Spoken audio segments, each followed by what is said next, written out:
buat kalian. Tapi sebentar lagi tahun ajaran baru 2023-2024 sudah mau masuk lagi nih.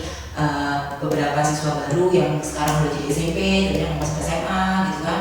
Nah, bagi kalian yang sekarang naik ke kelas 12, di sini adalah tahun terakhir kamu duduk di kelas 12 ya. Waktunya nggak lama, nggak sampai 1 tahun.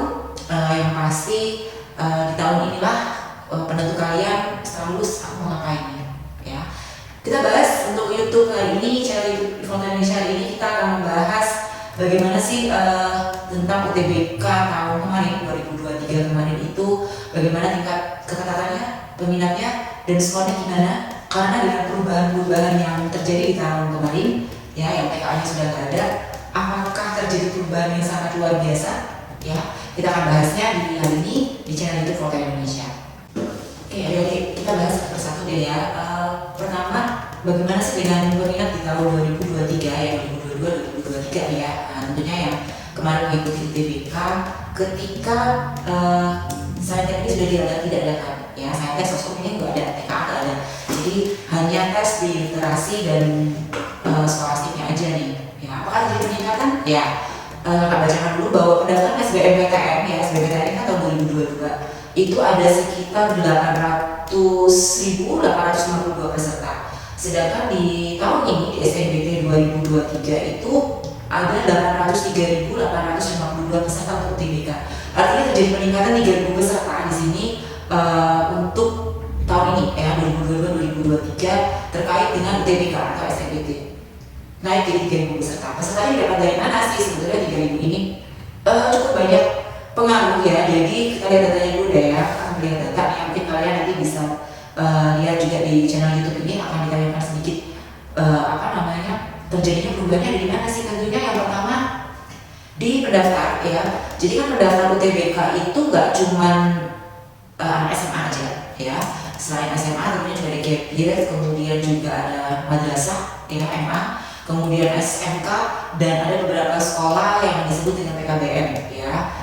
Itu seperti homeschooling lah ya, tapi mereka punya wewenang untuk mengikuti UTBK ini. Nah, terjadi peningkatannya di mana? Kalau di SMA, peserta di SMA ini justru malah menurun ya. Walaupun turunnya nggak turun anjlok banget sih, enggak ya, hanya sekitar 100 peserta ada turunnya ya, cukup banyak lah ya. Tetapi di tahun ini terjadi peningkatan itu di peserta SMK.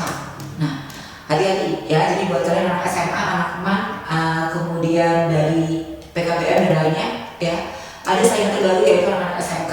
Muncul karena perubahan sistem UTBK ini sendiri ya, karena berhapusnya TKA dan ada lagi saintek dan sosum, jadi kemungkinan besar anak-anak SMK ini mencoba memilih mengikuti jalur UTBK ya, jadi terjadi peningkatan di sini tentunya. Nah, hati-hati nih buat kalian yang sekarang di tahun 2023-2024, saingan kalian itu ternyata bukan cuma anak SMA atau madrasah aja, tapi anak SMK. Bisa jadi di tahun ini juga semakin meningkat, pasti sih semakin meningkat. Peserta UTBK itu nggak mungkin terjadi penurunan, itu nggak mungkin. Yang ada itu justru malah meningkat ya pesertanya. Entah dari mana, untuk tahun ini atau dari SMK atau mungkin dari PKBM atau sekolah-sekolah lainnya ya. Oke, kita cek yang selanjutnya adik-adik.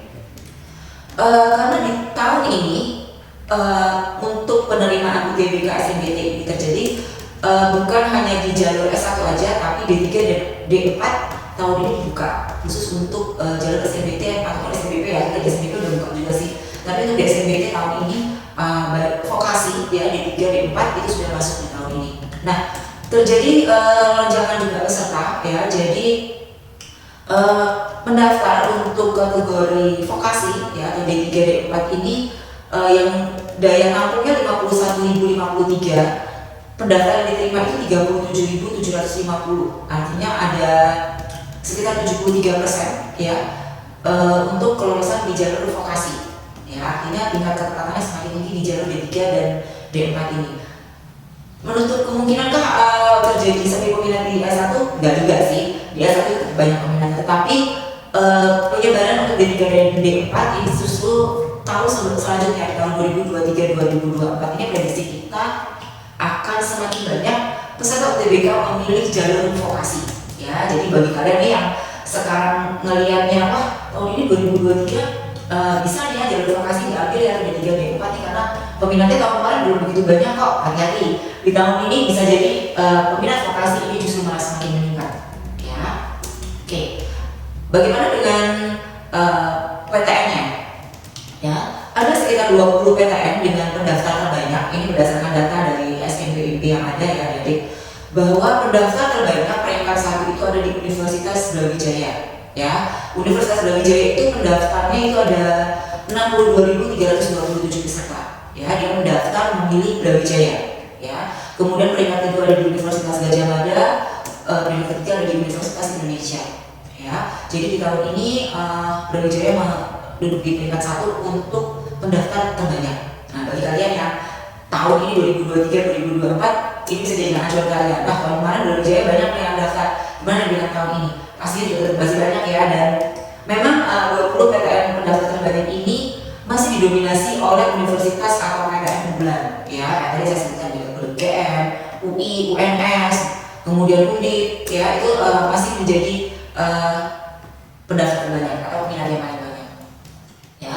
Kemudian untuk 20 PTN penerima pendaftar terbanyak secara keseluruhan itu tadi sudah kita sebutkan. Kemudian untuk prodi terketat ya, jadi bagi kalian nih sekarang aku mau ngambil prodinya apa nih? Nah, ini bisa jadi acuan bagi kalian ya, bahwa ada beberapa prodi yang tingkat ketetatannya ini tidak ada 1% kan ya. Salah satunya yang terakhir itu peringkat pertama ada di Ilmu Komunikasi Universitas Negeri Jakarta, itu tingkat ketetatannya 0,85%. Artinya apa sih? Bahwa peminat untuk ilmu komunikasi di Universitas Negeri Jakarta ini sangat banyak ya, tahun ini sangat banyak sekali. Jadi terjadi penurunan ya di prodi kedokteran. Mungkin beberapa tahun sebelumnya prodi kedokteran itu biasanya terjadi terketat ya, tetap terketat sih ya, tingkat persentase sedikit yang namanya kedokteran. Tetapi kok bisa ya ilmu komunikasi ini menjadi prodi terketat, bahkan nomor 1 dengan 0,85% di Universitas Negeri Jakarta ya. Ini bisa juga terjadi karena UTBK yang tahun ini bahwa tidak ada saintek dan sosum. Artinya bisa jadi anak-anak saintek, anak-anak yang tadinya dia harus mengambil jurusan IPA, dia beralih atau lintas jurusan mengambil ke jurusan sosum. Salah satunya adalah ilmu komunikasi. Dan kenapa ilmu komunikasi ini menjadi favorit? Karena satu mungkin dari yang pasti kelulusan dari ilmu komunikasi, anak-anak ilmu komunikasi ini mencari peluang kerjanya lebih banyak ya. Artinya dengan tingkat bagaimana dia berbicara, mungkin bukan hanya dari sisi komunikasinya aja ya, tapi banyak sisi pekerjaan itu bisa masuk di bidang marketing, dia bisa masuk MC, dia bisa masuk gitu ya, untuk ilmu komunikasi ini ya, atau penyiar ya. Banyak sekali ilmu-ilmu yang didapat di ilmu komunikasi ini, dan ini menjadi peminat terbanyak ya, katanya 0,85%. Bagaimana dengan kedokteran? Kedokteran ada di tingkat ke-8 itu di Universitas Gadjah Mada dengan tingkat ketetatan itu 1,43% ya. Artinya ya kedokteran masih tetap menjadi favorit ya, paling banyak ada di UGM. Nah, adik-adik, beberapa dari 20 prodi terketat ini bisa saya ambil kesimpulan bahwa memang prodi yang paling banyak peminatnya itu ada di kedokteran, kemudian ada di ilmu komunikasi. Jadi ilmu komunikasi yang mendominasi. Peringkat 1 itu ada di Universitas Negeri Jakarta ya, saya sebutkan tadi ada 0,85%. Kemudian selain Universitas Negeri Jakarta itu ada di Universitas Gadjah Mada ya, UGM. UGM ini juga ilmu komunikasinya masuk di peringkat 11 untuk prodi terketat. Ada 1,48%, disusul Universitas Negeri Yogyakarta ya 1,49%. Nah, tipis banget ya. Kemudian ada UI, Universitas Pendidikan Indonesia, dan ada Universitas Negeri Padang ya, dan terakhir adalah Universitas Pajajaran atau UNPAD ya, peringkat 20. Artinya di situ adalah ilmu komunikasi ini menjadi prodi terketat di tahun ini yang banyak peminatnya ya. Hati-hati adik yang tahun ke depan yang memang suka banget, pengen banget di ilmu komunikasi, hati-hati, tahun ini peminatnya sangat banyak ya. Dan tentunya karena faktor tidak adanya lagi TKA ini menjadi anak jadi bisa mengeksplor saya mengambil apa nih ya. Jangan-jangan anak SMK tadi yang ternyata banyak dalam peminatnya juga berarti loh di ilmu komunikasi, hati-hati ini ya. Buat kalian yang sekarang memang merasa pengen banget di ilmu komunikasi, tahun ini peminatnya sangat banyak. Oke. gimana sih dengan skor UTBK ya? Sebetulnya untuk di tahun ini Polda Indonesia sendiri pernah sih melakukan prediksi bahwa kalau tahun ini skornya bakal lebih kecil ya dengan TKA-nya ini dihilangkan ya. Polda Indonesia sendiri juga sudah menyampaikan bahwa kemungkinan besar tidak ada terjadi penurunan skor ya. Skor yang ada akan tetap turun ya, segitu-gitu aja gitu kan. Dan kami selalu menyampaikan ke siswa kita, selalu menyampaikan ke beberapa media sosial bahwa 65% itu yang harus menguasai ya soal UTBK. Artinya pasti 65% ini skornya jadinya berapa Kak? Jadinya 650. Jadi kalau kita dilihat dari 20 PTN S1 ya dengan rata-rata UTBK tertinggi itu memang kisaran skornya itu ya sekitar 650 ke atas. Ya, ada nggak sih Kak yang skor di bawah 600? Ada, ya ada, tetapi tidak banyak. Ya, jadi artinya 650 adalah skor aman, kamu bisa diterima di sebuah PTN lolos di jalur UTBK, tapi kita nggak tahu nih prodinya apa. Ya, jadi dengan kita melihat rata-rata UTBK di sini dengan peringkat 1 di ITB dia skor rata-ratanya 694,40. Artinya anak-anak yang masuk ITB skornya paling enggak ya sekitar 694. Ya, rata-ratanya segitu. Ya, turun naiknya di situ. Ya, berarti yang jelas berarti 700 anak kalau mereka bisa jadi ya di beberapa prodi tertentu. Kemudian disusul dari Universitas Indonesia UI ada 684,29. Kemudian Universitas Gadjah Mada ya itu ada 3 peringkat rata UTBK tertinggi di tahun ini ya. Oke, bagaimana dengan skornya ya untuk vokasi? Nah, tadi saya sampaikan bahwa D3 atau D3 dan D4 untuk vokasi ini tahun ini sudah dibuka di jalur SNBT. Skornya berapa Pak untuk vokasi ini? Masih tetap sama, range di antara 650 bahwa UGM itu mendapatkan peringkat pertama dengan skor untuk D4 643,84 ya. Jadi masih kayak saya sebutkan tadi 650 itu skor aman bisa masuk PTN tapi nggak tahu di mana prodinya gitu ya. Kemudian disusul Universitas Indonesia 627,42 itu di D4-nya.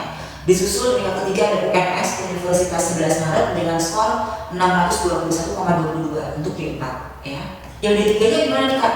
D3 tetap didominasi dari UI itu 593,67. Nah, jadi bagi kalian yang mau tahun depan mengikuti TBK, aku ambil vokasi aja deh. Kayaknya skornya aman deh. Kalau misalkan skor hati-hati ya. Tahun depan siapa tahu vokasi peminatnya lebih banyak dan skornya pasti juga lebih tinggi lagi nih. Ya, kalian apakah di tahun ini? Nah, adik terakhir KAI menyampaikan 20 pendaftar diterima dengan nilai UTBK tertinggi. Ya, ada di ITS, Institut Teknologi 10 November, ya. Prodi Teknik Informatika dengan skor adalah 827,94. Wow, 827,94 ya. Angka skor yang sangat tinggi yang harus dicapai untuk mengambil di Teknik Informatika ini 800 sendiri. Kemudian disusul yang kedua adalah UGM kedokteran, ya masih didominasi prodi kedokteran dengan skor 827. Kemudian disusul Universitas Indonesia di prodi ilmu komputer 818,51. Kalau berdasarkan dari hasil 20 pendaftar diterima dengan nilai UTBK tertinggi ini, hampir rata-rata di 16 besarnya itu skornya 800 ya. Baru sisa 4 itu baru 700 ya. 700 ini juga nggak nyampe 780, mentok 798. Ini ada di ITB MIPA Matematika ya, skornya 798,22 itu peringkat 20 ya, skornya 700. Nah, jadi bagi kalian yang ingin mengambil prodi kedokteran atau prodi-prodi unggulan ya, baik itu ITS, IPB ya, ya ini tentang skor di 800. Kedokteran itu nggak mungkin kalau skornya cuma 600, nggak mungkin ya. Kalau mengambil kedokteran ya skornya harus 700, memangnya itu 800 yang tertinggi. Jadi mulai sekarang kalian harus sudah mulai mempersiapkan sedini mungkin ya. Ini kelas 12 di bulan Juni ini adalah bulan kalian masuk sekolah di tahun ajaran baru 2023-2024 ya. Mulai berbenah diri, mulai mengatur strategi bagaimana nih dengan kemungkinan terjadi di tahun depan. Karena tentunya panitia SNBP akan mengevaluasi tentunya bagaimana dengan UTBK di tahun ini. Apakah masih digunakan yang namanya pengenalan matematika, kemudian literasi Indonesia, literasi bahasa Inggris, dengan PPS-nya kan masih digunakan di tahun 2024, kita nggak tahu ya. Karena akan banyak evaluasi dari UTBK di tahun ini yang nantinya akan diterapkan di tahun 2024. Dan biar kalian sekarang anak-anak kelas 12 harus mempersiapkan sendiri mungkin ya. Oke adik-adik, sekian untuk kita dari Volta Indonesia hari ini. Sekali lagi sekarang sampaikan, Volta Indonesia sendiri sudah membuka program 3 SMA jaminan lulus 100%. Kalian bisa cek di Instagram kami di Volta_Indonesia_Jogja. Kalian bisa cek kelulusan kami di tahun 2023 ini seperti apa sih. Kalian sudah lihat simak sendiri ya, bagaimana sih skill mereka untuk skor-skor yang mereka capai. Nah itu kalian bisa lihat di IG kita ya. Program 3 SMA sudah mulai kita buka pendaftaran dan start dirinya tanggal 17 Juni kita sudah mulai kejar. Jadi bagi kalian yang belum bergabung di Volta Indonesia untuk program reguler maupun offline maupun online, silakan segera mendaftar. Manfaatkan promo yang ada karena kalian akan mendapatkan peluang lebih untuk masuk di ITBK di tahun 2023-2024 dengan cara bergabung di Volta Indonesia. Oke adik-adik, terima kasih waktunya dan terima kasih sudah menyimak di channel YouTube Volta Indonesia. Kita ketemu lagi di channel YouTube lainnya dengan konten-konten yang lainnya. See you next time.